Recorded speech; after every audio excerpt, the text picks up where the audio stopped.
මං අද කතා කරන්න යන්නේ කාන්තාර ප්‍රදේශවල හා වියලි ප්‍රදේශවල සිටින සතුන් වතුර නොමැතිව ජීවත් වෙලා සිටින සතුන් ගැනයි.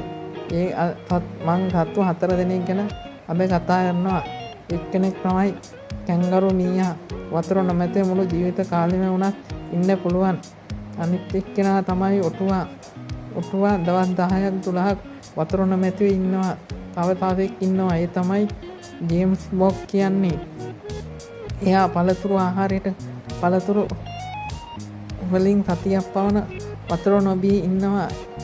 ආහාර ප්‍රතික්‍රියා කිරීම මගින් ප්‍රතික්‍රියාවක් මගින් තම ආහාර තුළින් ඒවා ජලය බවට පත් කර ගන්නවා.